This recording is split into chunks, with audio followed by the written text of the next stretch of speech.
Who's first? The facility, I guess, how is that coming along, and the status of the football team moving in, and kind of the plan with that? Yeah, it's going well. It's also been a challenge. It's I think, and I had to remind myself, we have 315,000 square feet. I mean, it's a massive facility. So, one of the things we're really trying to figure out, and Coach Rhule's really passionate about, is we don't want to do anything that disrupts the football team. And so, there's certain areas that are completed, some others that we're waiting on a couple things, rather than whether we all get in prior to camp or we wait till after camp breaks, we're working on that final date. We just don't want any disruption. So it's soon. The rest of the stuff, as I talked about earlier, maybe the training table and some of that's probably more at the end of the calendar year. But it's a Herculean task, and everybody's all hands on deck.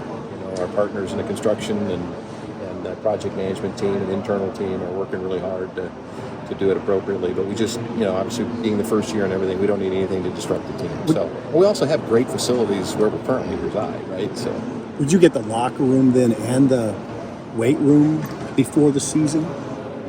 Well, obviously the locker room for sure. The weight room, okay. The weight room, I'm not exactly sure. And I'm not trying to be coy. I don't want to give false information. I'm not exactly sure. I haven't gotten an update. But we do have a date certain, that gives us a little 2-week window to ensure. And so we're just really working with football. We want them to help think through and drive how they want it to operate. Trev, what's jumped out to you the most about Matt Rhule since December? Well, I would just say, Coach Rhule is the guy that I thought he was, when we made the hire. He's extraordinarily hardworking. He's very intelligent. He's very strategic. I think he's authentic. And more importantly, I think he really cares about football players and helping them develop and grow. And he's very passionate about their health and safety, and probably read about the grass fields and some of these changes, recovery. And so I'll just say I think he's been a great help to me. I've learned a lot from him. I think our other coaches have benefited from having him around, and I think he's a good culture person. He's a great communicator, and now we're all hoping he's a really great football coach. In that regard, what in particular are you looking for from the team on autumn Saturdays? Well, again, I'm not going to get back into the Steve Sipple quarter of number of wins, but look, right. we have high expectations here. We're not trying to, we expect to be very, very competitive. At the end of the day, I think it's also realistic to recognize that this is our first year. We have a whole new coaching staff. We have a new offensive coordinator, a new defensive coordinator, and a lot of new players. So we just want to get better. I'm serious about what we talked about last couple of years. It doesn't take many Nebraska fans and our alumni and all of you to look at a team and say, is that a Nebraska team? Is that a team that pays attention to details? Is that a team that's physical and tough and fundamentally sound and plays as a unit, has discipline and accountability in the program? To me, those are the small fundamental things that lead to what we all desire. So I think Matt and his staff, first of all, I think Matt has done a great job, Steve, of surrounding himself with really good people. Not just coaches, but, it's well public. We have a lot of people. It's the way it is now in college football. But these are good people that work really hard. They have a very clear vision and a clear plan. So I like who Matt surrounded himself with, and I think he's built a really good culture in what he can do this summer. The players, I talk to the players, I see them. They really appreciate the level of attention, detail, and accountability that Matt has brought to the program. Back to something you said a little bit ago, that you've learned from Matt. What have you learned from him?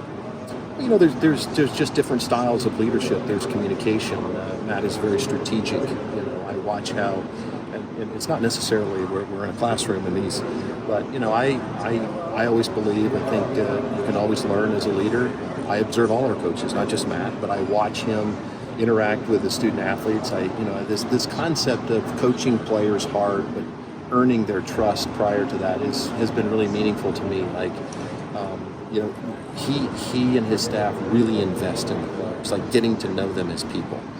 And I think sometimes we forget about that. Like these are people, and we all have challenges. And Matt just makes such a commitment, not just in the players, but his own staff. He develops young coaches.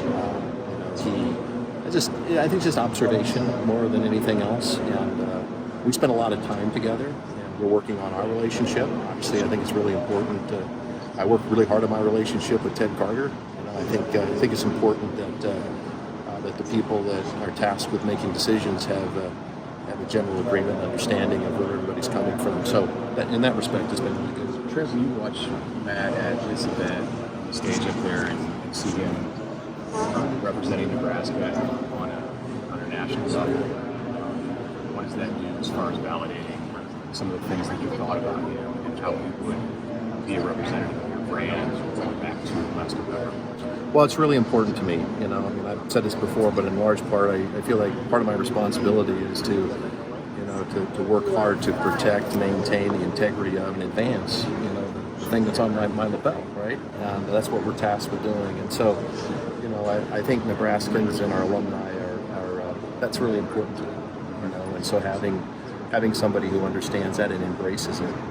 Look, Matt's really good at it, but it's still work, and he takes very seriously his responsibility. And we talked about this in the hiring process. I said, I don't think you don't understand what Nebraska's like. This is different, right? I come here the last 2 years, and we know what our record is, and all of my colleagues are going, who are all those people? We haven't won 6 straight national championships, but that's the kind of coverage and support we get from all of you. But Matt understands that. He embraces it. He's good at it. And he understands the responsibility that he has as the head coach of the football program and what that means to the state of Nebraska. That's a burden that not everybody is willing or able to carry. The stadium renovations, I know you guys have started that process. Any idea when an update or some more communication on that will come out?